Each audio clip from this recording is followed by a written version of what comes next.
So we're standing in Amara, which is do I need to explain what it is? No, we'll talk about that before. We'll just talk about, especially this room. So we'll kind of talk about this room specifically. This room, got it. Yeah. Sorry, I should have been a little more specific on that. So, and Yeah. I can just phrase through those questions too. So, yeah, talk to me about where we are right now. So we're standing in front of Amara's file room where we keep all of our adoption files. And all adoption agencies are required to keep files for 99 years. And typically these files just kind of sit dormant and collect dust. However, I firmly believe that each of these files is a person. You know, it's somebody's story, it's their information. So with this project, we are auditing over 3,500 files to ensure that all of the adopted people have the information that is rightfully theirs. There are thousands of files in here because we have been doing adoptions since 1921. And with Project Search and Reunion, we're specifically looking through files from 1950 to 1999, which is over 3,500 files.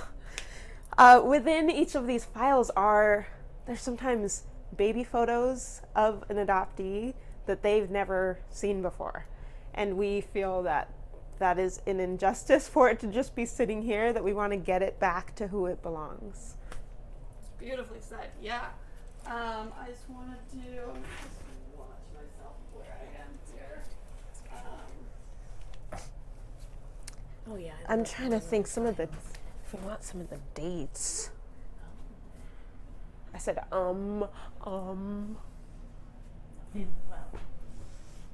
If my dad sees it, he'll be like, yeah, it was good, but I noticed you said 3 times and 5 times. Do you want to say one more time? Do you want to kind of place yourself right there? Perfect. As I'm saying, now I'm very no, so like you said, if you want to kind of go over again just how many files, like the expanse of where we are and how many files you think are in here. I wish I had the exact number. It's okay. I mean, there's a lot, right? Can I say thousands? Thousands is perfect. Over 6,000. That's a lot. I would say.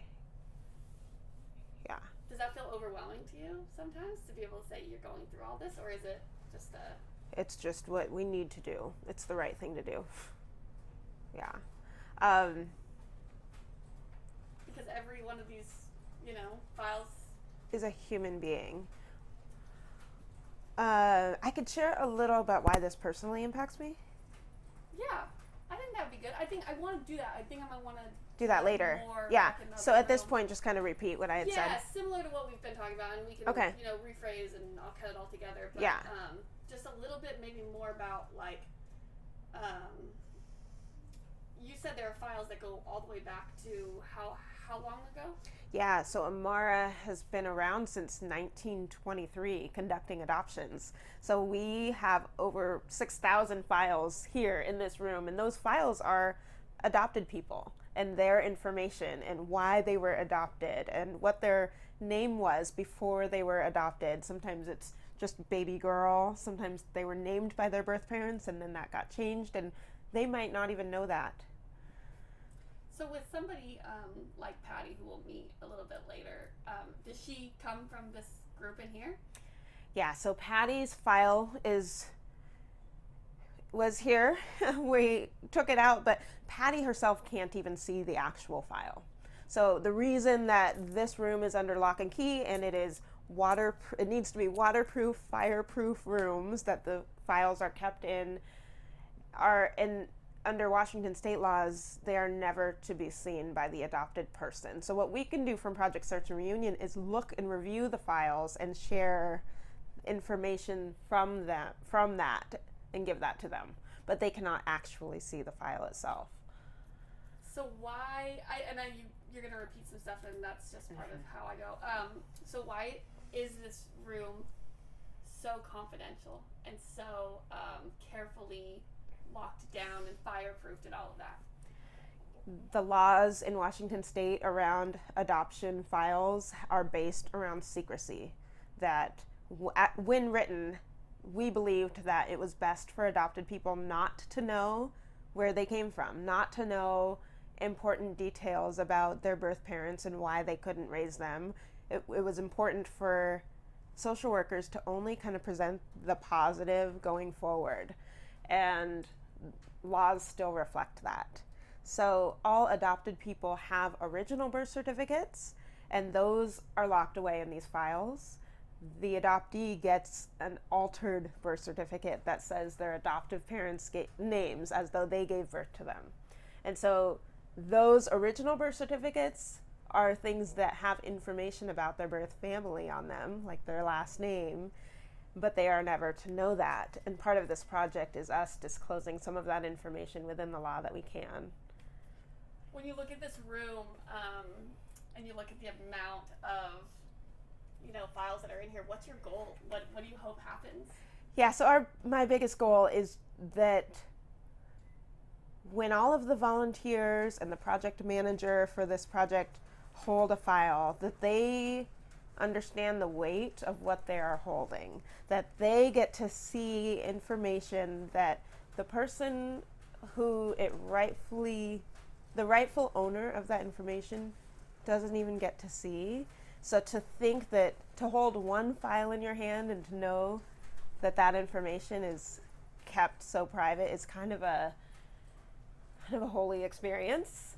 And to multiply that by 6,000 is not just each adopted person that you're impacting, but the web of family that they have created, that they also will get to share things about their medical history that they didn't know, things about that they have siblings, biological siblings that they didn't know about, things like their birth parents wanted to keep them but just weren't able to, and that they love them, and they told the social worker that at some point, and the social worker wrote that in the notes.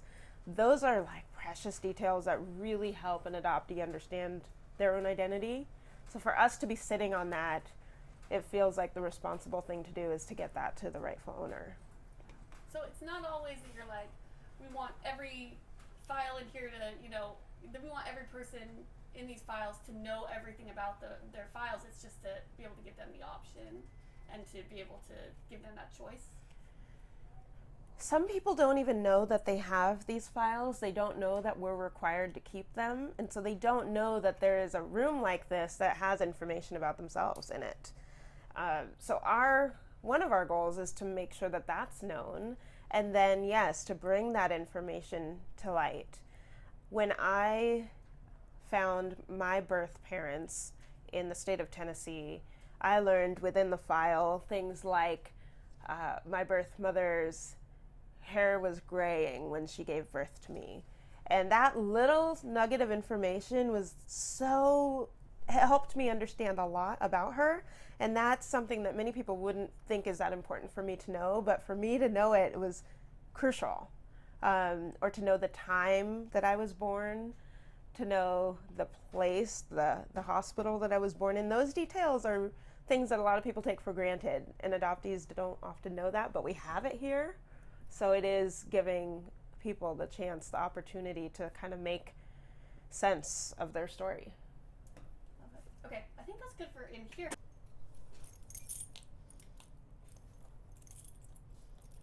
Why is this not working?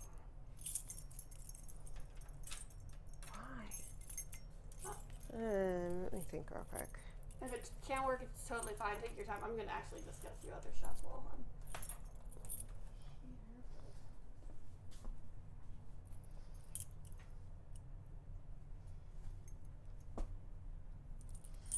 Drawer 46.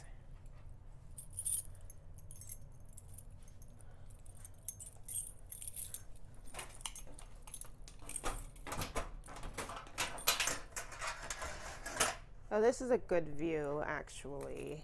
because it's all side views. Yeah, so you can't Yeah, see. that's good. I wanted to start with it locked. Oh, there we go. Okay. You need to take the keys out of mine. That way.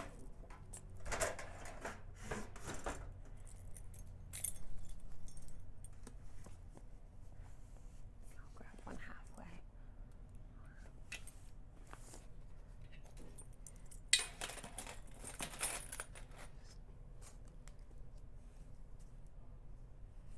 So we're going to file like that, what exactly is in there? So in a file like this contains the adoptive parents' home study, so information about them prior to them adopting. We wanted to vet them and make sure they were an appropriate family for a child. So it contains that home study as well as any medical documents that the birth parents may have gotten in the hospital when they gave birth. Sometimes this contains things like a baby's band that they get at a hospital, and that is something we would want to give back to the adoptee, as well as legal documents. So an adoption decree would be in here, and then photos of adoptive parents and sometimes the baby photos as well. Okay, I'm gonna grab a few other shots just so.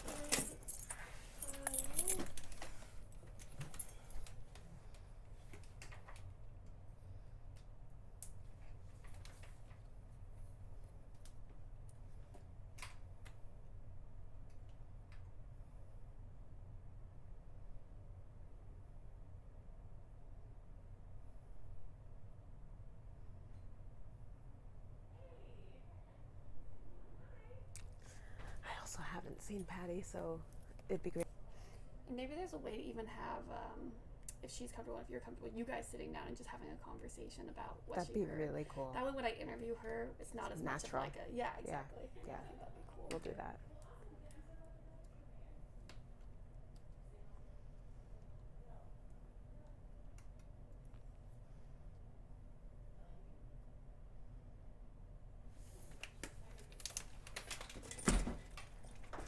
Make sure to get a shot of you while you're doing closing that up. Forget which one. Yeah.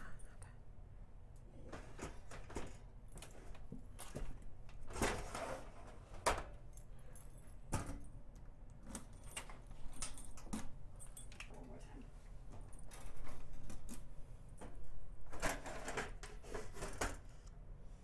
Perfect. And you can go ahead and close it.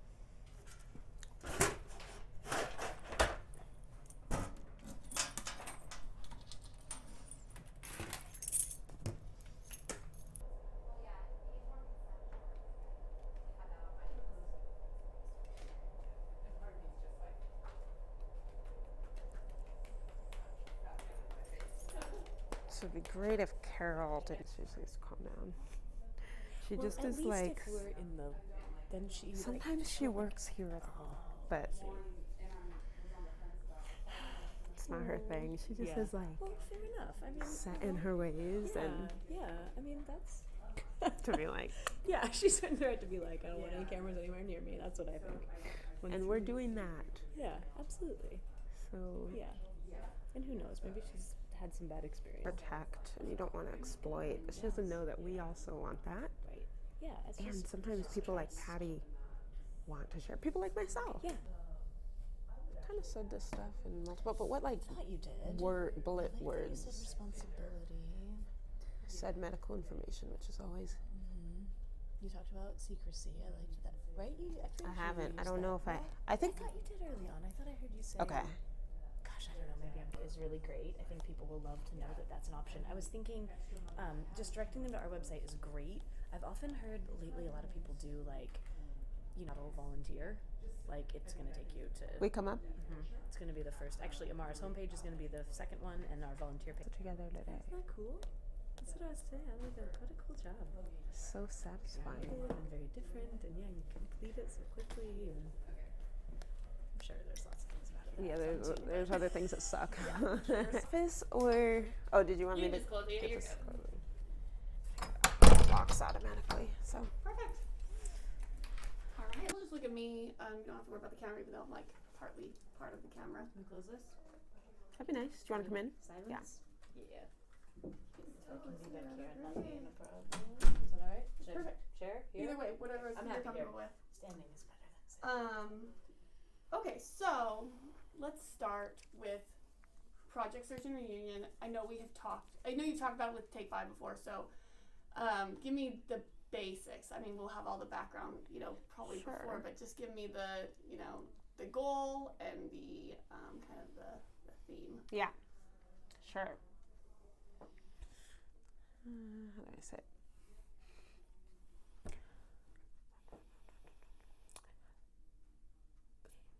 So the goal of Project Search and Reunion is to, how do I say it? Adoption practices have changed over the decades. And 50 years ago, we really believed that secrecy was best for kids that were being adopted, that they shouldn't know all that happened before they needed to be adopted. Today, we kind of believe the opposite. We believe that full transparency and openness actually helps the adopted person better know who they are, why they're here, how they got here. And so our work with auditing over 3,500 files back to 1950 is to kind of repair any emotional harm that we might have done, even if an adoptee didn't know we had harmed them. Many adopted people don't know that they've been harmed because they don't know what we have in their files.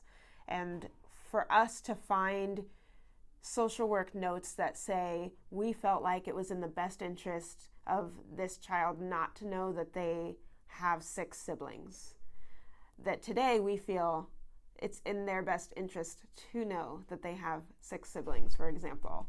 And so we are looking through these files and then reaching out to different individuals where we find these omissions, lies, discrepancies, and righting that wrong.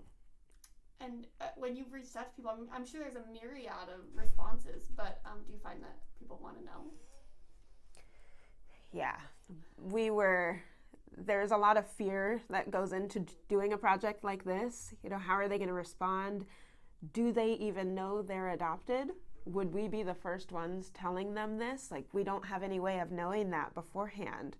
And there is a lot of fear in that, but we value doing the right thing.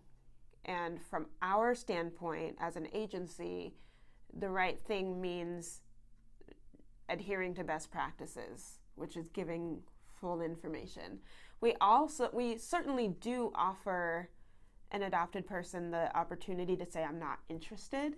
So I'm proud that we have convened an ethics committee, a team of individuals from all over the country who we meet with once a month to talk about how we might deliver information to somebody to make sure that they have full, what's the word? Oh, the ethics, where the individual is able to make the choice. They have the authority. No, it's a certain word. You can say empowered. Not consent. No. Yeah, we'll say empowered. But yeah, where the individual is feeling fully empowered to decide whether or not they want this information or if it's maybe not a good time right now. So you want to be their choice? Yes, it needs to be their choice, but since they may not even know they have a choice in this, or they may not know what is in the file that we have that they have never had the opportunity to see, we have to share that we do have something for you in order for them to come back and say, it's not a good time right now. Yeah. Why, clearly you guys are careful with this. You know, you've thought it through, it sounds like, to a lot of different degrees. And why is that important to be as careful and as thorough as you guys have been? This project is unprecedented, so there is no guidebook on how to move forward.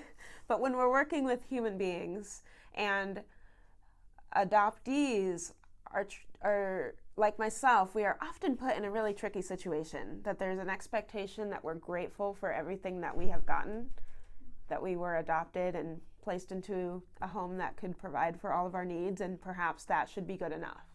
However, we know now that for adopted people, that's not good enough, that it is also important for us to know about our past and our history. And in order to share that information, we have to do it carefully, especially when 50 years ago, birth parents were told, your child will never know about you. Your child will never know where you live. You know, promises were made to birth parents years ago, before the internet, before DNA kits, before Project Search and Reunion, to where many birth parents felt they had full anonymity forever. And so it is important for us to be careful. However, we are centering the adopted person, and we feel like it is their right to know information, but it's important that we do it carefully and that we consider the impacts of all the people in an adoption triad, like the adopted person, the adoptive parents, and the birth parents. I want you to frame it a little bit, and then I want you to talk about your story a little bit. You know, clearly this is something that's been important to you, that has affected your life in a lot of ways. Talk about your journey a little bit, coming here and you were adopted, right?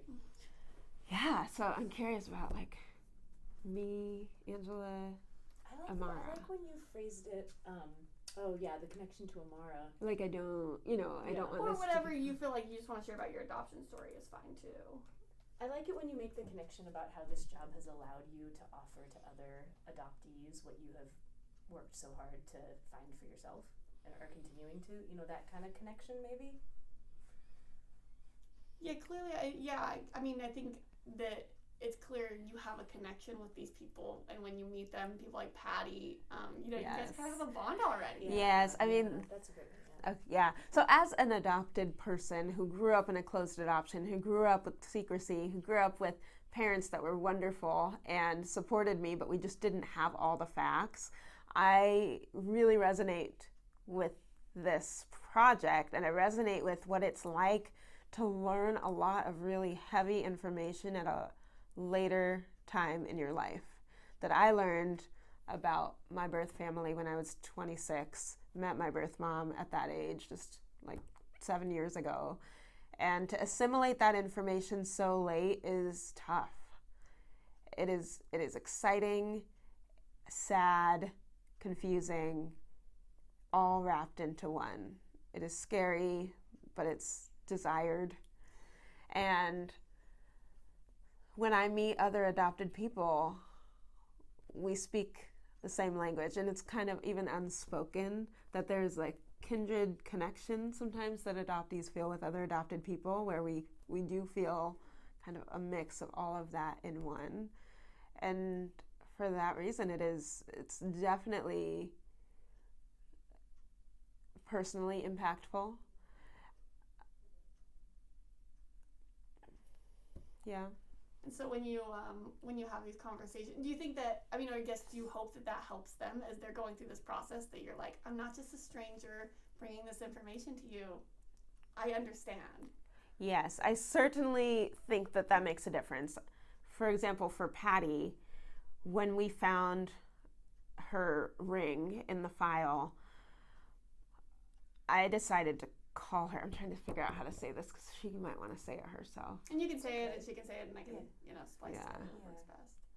Well, when we first talked to Patty on the phone and told her who we were, she was very skeptical of Amara, of why we were calling her. I think she thought we were soliciting. And she said, I don't have anything I can give to a charity right now. And I said, actually, we're calling about something else. And it took a little bit of time, but I did disclose to her that I also am adopted. And that took an edge off. I could see right away. I could hear it in her voice.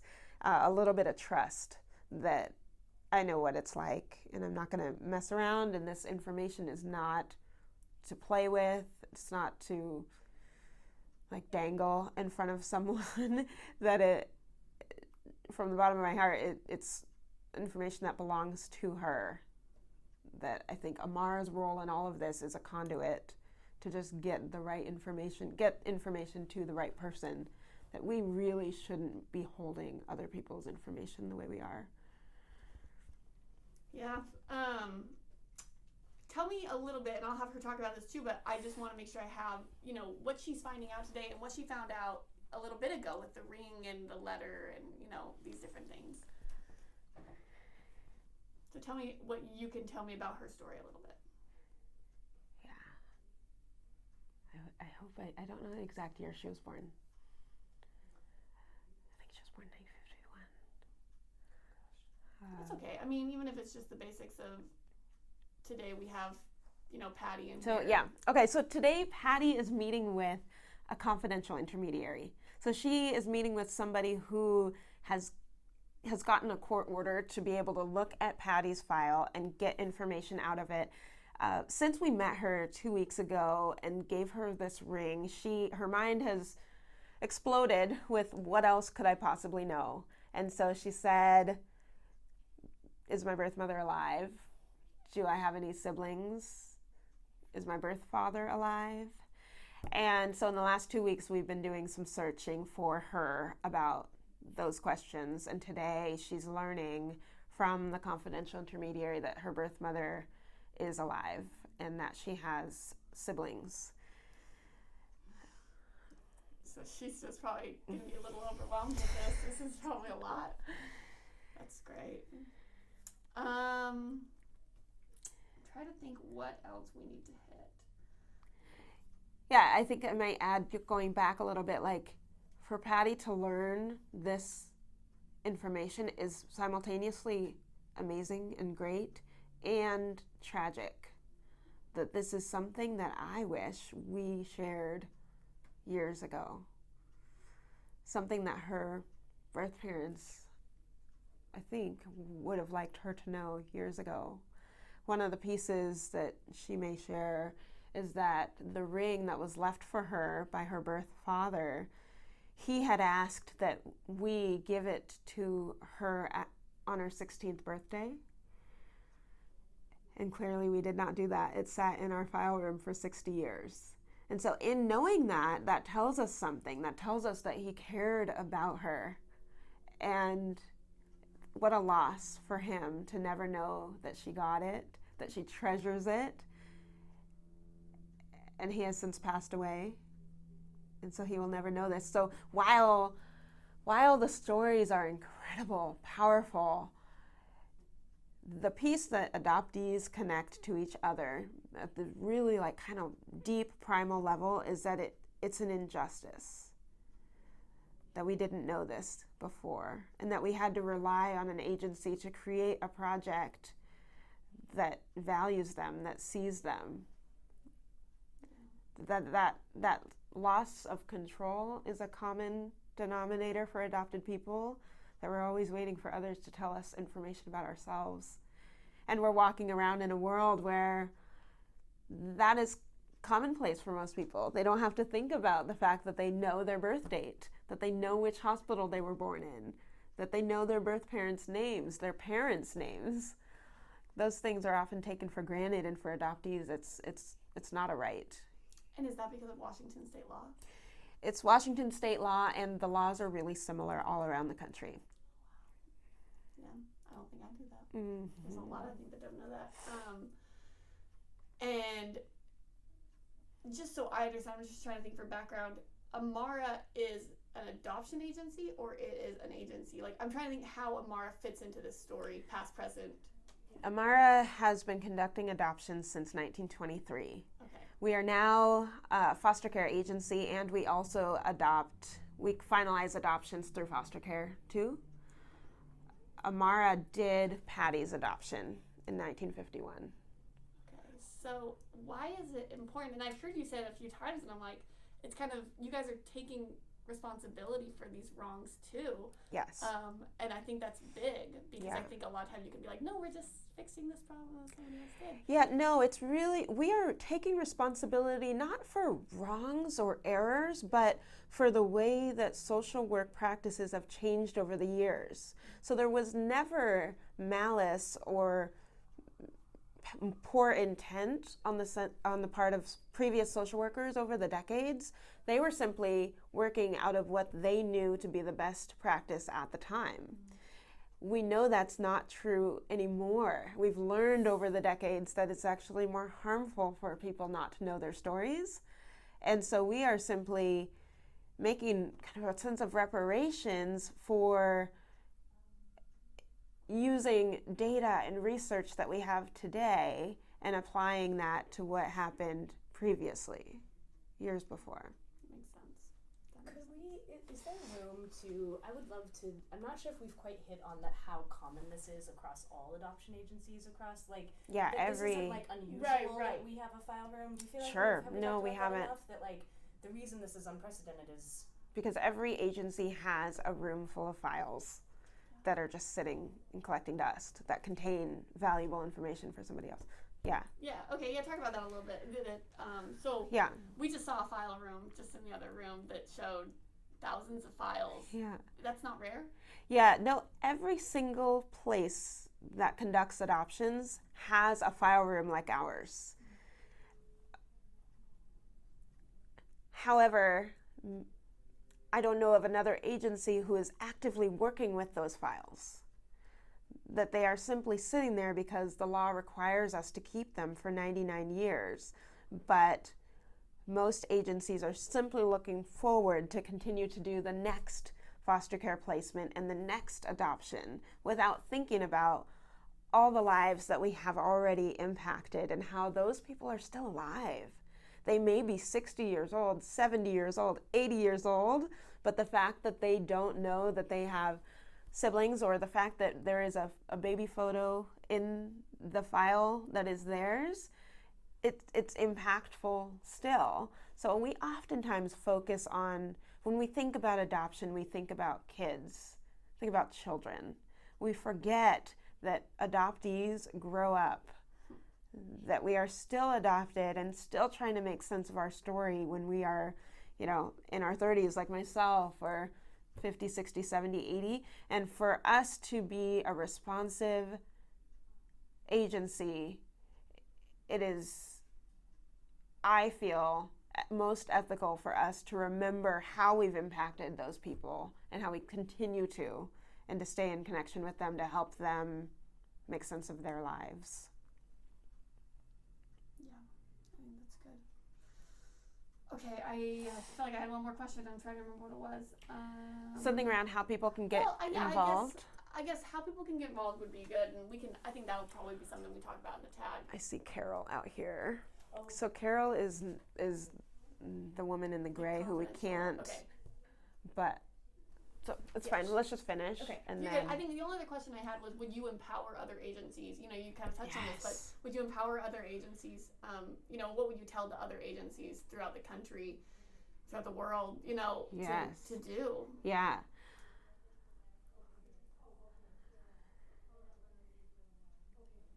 Yeah.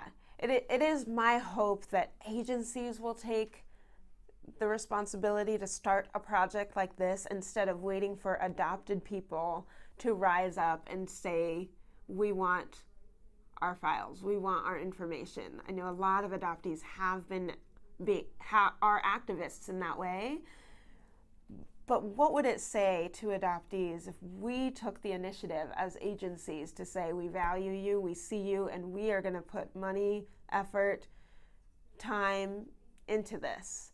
It is unique for an agency to spend time and resources going backwards, but it's the right thing to do. So I really hope that other agencies call us and ask about this process and what we've created here, and that they take it up themselves.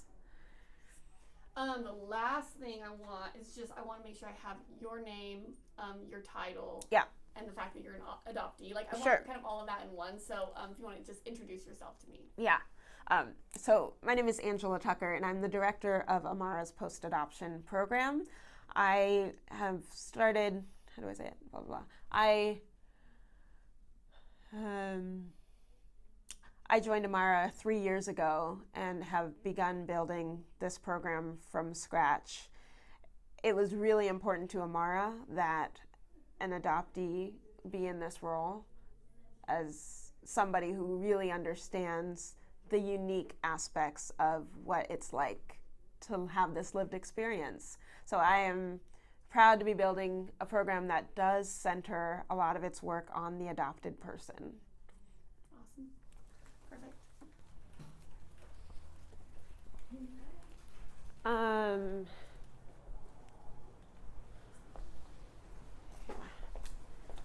Oh my goodness, I'm excited to see her. Oh yeah, this gives you a chance to check the. Yeah, check the lighting and everything. Oh, it's so pretty out. Should we be sitting towards each other more, or I like? think that's good because that way I can be kind of face on, but you guys will probably look at each other, I imagine. So I think that'll probably be good. I want to be kind of like this. And let's maybe even pull more in the shade if we can, this way, just so. I just want to make sure that like the half sun, half shade thing that always does not look good. Yeah. And a little plant back behind us. Exactly. I'll sit here, I guess, because she's probably gonna be coming that way. I know, unless she's coming this way. It's okay. Just shift around as needed.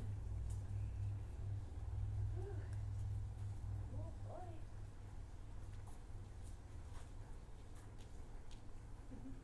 Can you take a picture of all the stuff and send it to Amy at some point? Yeah. She'll love that. Won't she? Oh yes. And relations with That's so good. But like with Patty and with the camera, Yes, you know? I love this one too though. Yay! Getting nothing done today. That's not true. We're getting this done today. Yeah, this is very important. This is so awesome.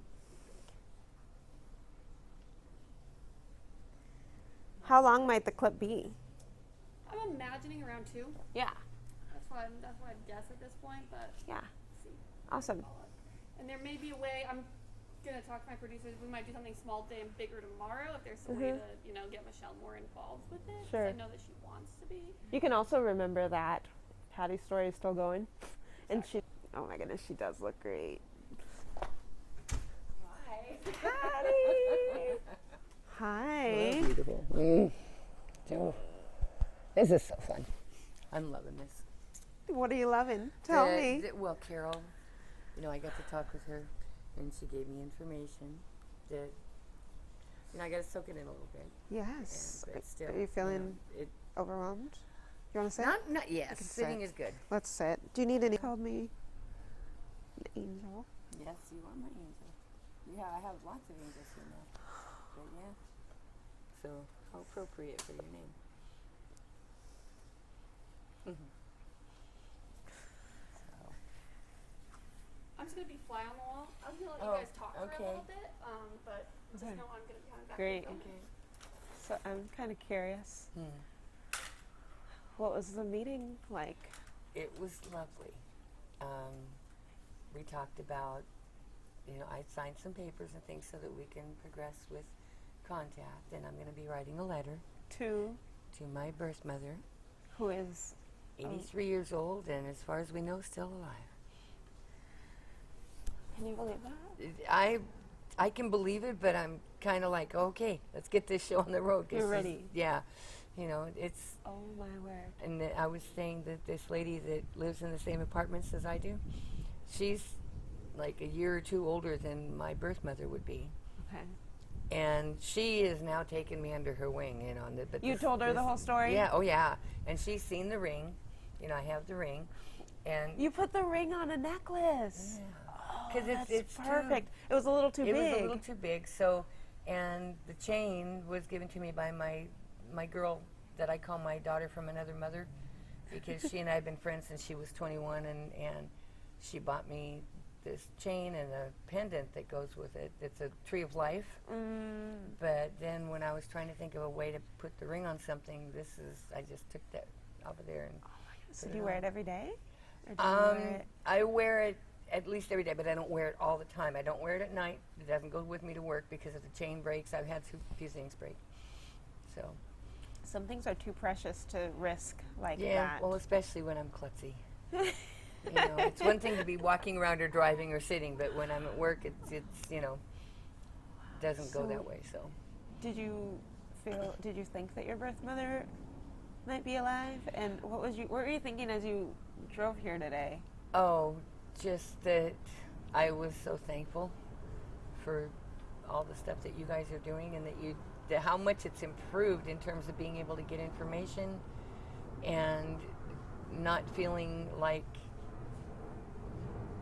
I was kind of intruding on anyone's privacy because you all paved the way for that. I see.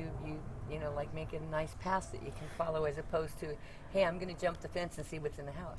We You know? try. Although I was telling Emily, and they were kind of asking about how this all came to be, and I was talking about the phone call that I made to you that first day. Yeah, and I thought You were very yeah. skeptical. Well, I was, you know, because if someone calls, anyone can find out if someone's adopted.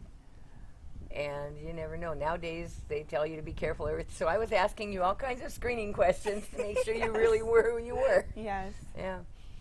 And it was also funny because my daughters had bought me for Mother's Day the genetics testing thing, and she was sending that in. So I thought maybe you were from them and you were calling to tell me information. So Right. it was kind of confusing, but Yes. it worked out pretty. And my daughter did get the results back. We haven't talked a lot about it, but a little. And yeah, the Scottish part shows up in there. You know, all the time I was growing up, I thought I was Norwegian. Scottish. Come to find out, I'm half Scottish, and there's Norwegian, Irish, English, and French, and something else. You know, but Scottish would have never been in there with the Norwegian part. You know, so I figured, what's going You on? are learning. This is like an onslaught of information this Everything. year. Yeah. The last 4 months. Yeah, 4 or 5 months. So, yeah, since Mother's Day, I'm having Mother's Day awakenings. So, it's working out really neat. And all my friends that I've told have all been very, you know, intrigued by this. I have a few bet. friends who were adopted and don't know anything about their background. So, I'm telling them a little about Amara. I'm going to try and learn more about Amara so that I Maybe know. can help them. Yeah. You know, it could be somebody else out there that like for me, because I'll be 69 in September. So I figured, you know, I really do need to learn about this now because otherwise there's a bigger chance that I won't have any contact with my birth Right. parents. People or are birth just family. getting older. Yeah, me too. We all are. So, So- but it's been amazing, you know, how many things are similar, things that didn't necessarily match up in my adoptive family would, like my love of horses. Yes. Nobody else in my family was into horses. My grandson is. He's just like me. And my daughters both love them, but nobody else in my immediate family was. Come to find out that my birth mother Loved horses. loved horses and was an outdoors girl, you know, and that's me. I mean, give me a pot and a pan and a towel and I'm intent, you know. And It's your just- family, your adoptive family, they weren't didn't- like they, that. They liked the camping and stuff, but they had didn't. nothing to do with the horses. Horses were useless. but you just loved them. Absolutely. Yes. So eventually I got one. And silliness of the story. I used to run around as a small child whinnying like a horse. And my mom got tired of it because I wouldn't talk. She'd ask me a question and I'd whinny back. So one day she said, if you will quit talking like a horse, we'll get you one when you're 10. I went, okay. And then on my 10th birthday, normal, sitting at home, birthday cake and everything else. And I got all of the presents undone, and then I sat there. And You're like, where's my yeah, next yeah, present? and my mom was asking, what are you doing? I said, I'm waiting for my other present. Where's my other present? They're like, what are you talking about? I said, you said I could get a horse when I was 10. And she just Yes. They kinda wanted lost you to it. forget. Oh my gosh, you remember that? I Yeah. said, yes, I do. So we got the horse the next week. We put it at my aunt and uncle's place because we didn't have a place to put it. We were in the process of buying some property, little bit of property out in Spanaway on a creek, and that's where we moved to the year and a half later. So I skinned all the trees for the poles for the fence and everything else, and yeah, worked my buns off for that horse. So one of And- the pieces to this story that I should just share with the camera too is that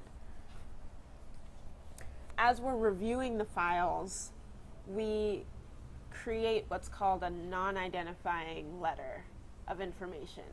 And so in it has things like, you know, we wouldn't say Patty's birth mother's full name or address or anything like that, but one of the things we learned from the file is that Patty's birth mother was a horsewoman. It said, written in there, Yep. and so we shared that your birth mom loved horses. And so when you read that, I was stunned. That was hilarious. It was everything great. clicked. Yep. Absolutely. And that's the kind of information that many people don't understand the enormity of. That it's her hobby. It's not like medical information, but it is. It is a so definite connection that was electrifying. So because I couldn't understand how anyone could not love horses, and my mom was scared to death of them, my adopted mom. She was absolutely petrified. The only time she wasn't really afraid of my horses is when I had a horse that had twins. And so the babies were too cute for her. She had to get close to them. Yeah. So, Patty, talk about how you're feeling today after what you've just learned. Oh, nice noise. I like that. No, I'm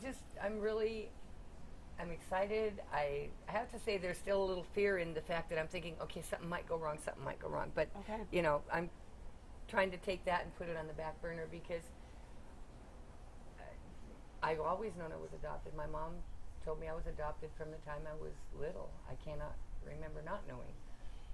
And the way she explained it to me was really awesome because she said that, I know your friends all have their moms and dads, and we're your mom and dad, but we got to pick you. We knew just what you looked like. We knew who you were, and you were ours. We picked you. And so I always felt like I was like, I'm picked, Extra special. I am that special, yeah. So I wanted to find out about my birth parents or something about my family other than that. And I didn't want to do it when my adopted parents were still alive because back then everything was closed adoptions. You didn't get the information. And so that's why, like what you do, putting us together, is amazing and makes it a lot more comfortable in terms of knowing that possibility is open and not something that you're intruding on anybody. It's just lovely. What did you come to Amara to find out today? Like, what was the context of you coming in today? Basically, to get together with the woman who is going to be my communication link directly, and she, I'm going to be writing a letter. I had to sign a release so that my information goes through them freely. They can take whatever they want, and I need to try to set up a contact with my birth mother. As far as I know, she's still alive, and probably about 83, 84 years old. Yeah. And so I will be able now to write a letter to her to try and quietly establish this contact without, who knows? If she's like me, she's going to go, finally, but if I'm not like her, then she might say something else. But it's to connect one more step closer to actually having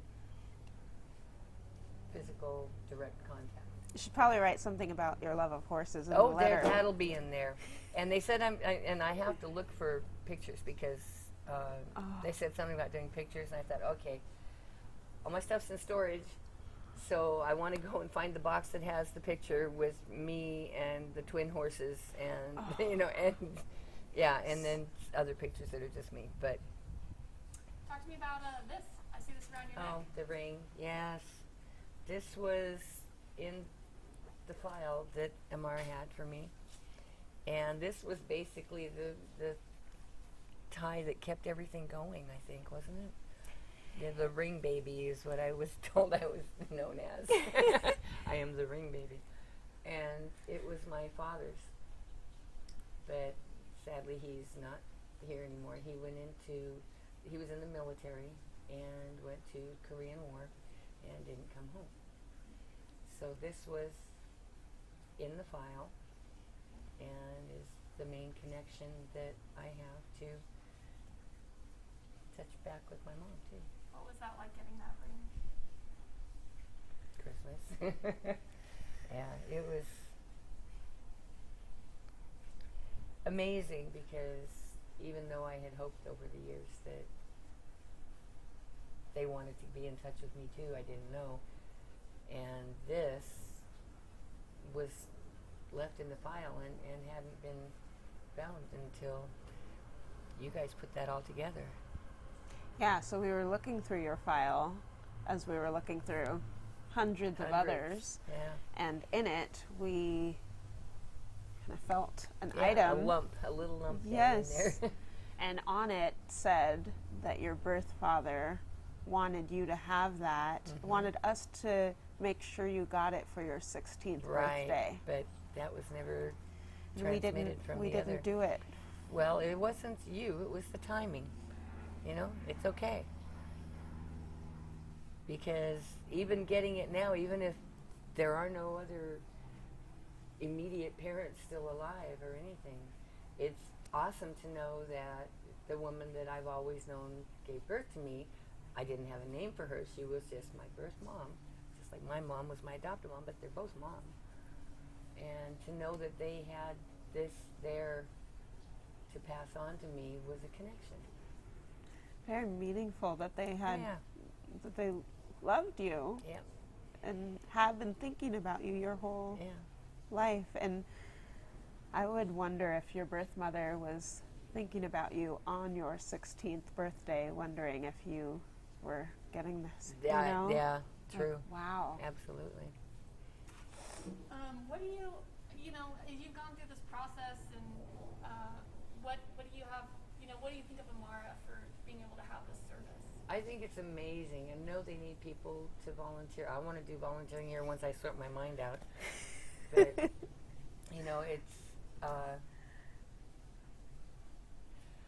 so subtle and yet so vital. Mm. What you do is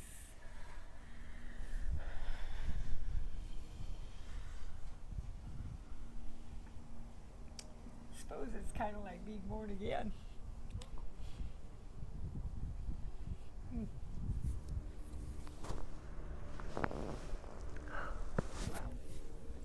And I do think about volunteers partly because of what you said about your birth mother's age and how time is of the essence for what we're doing. And so, yeah, like I would love to have so many more volunteers to help us review these quicker, because every day that passes, It does. people get older.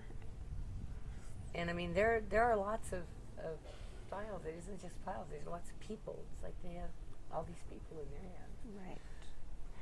I saw that file room a little bit ago, and you can tell there are thousands of files in there. And I've Yeah. said, and what I say to Rena, and what Rena then communicates to all the volunteers, is that these files are human beings. And I know that every single volunteer that has worked with Rena feels the magnitude of that, of holding someone else's information before Right. they even know it. Yeah. Of holding your ring before you had it. Yeah. That was tough for a lot of us, because it belongs on your neck. It belongs to you, but we had it for that whole time. Right. But who's to say, if I'd have had it earlier, I might have lost it by now. So. You never know. I've lost a few things in my lifetime. So. Hattie, I think that's most of the questions I have for you. Is there anything else you want to say about this whole experience and how you felt? I guess basically, if there's anybody out there that's adopted and they have questions, even if they're not sure if they want to find out, they can contact here, because they can answer a question with information you didn't know you needed or didn't know you wanted, and they've been amazing to, make me feel comfortable and make sure everything's okay every step of the way. And like I said, I would love to be able to, volunteer here once I get a few things sorted through. And reach out. Thank you so much. Thank you.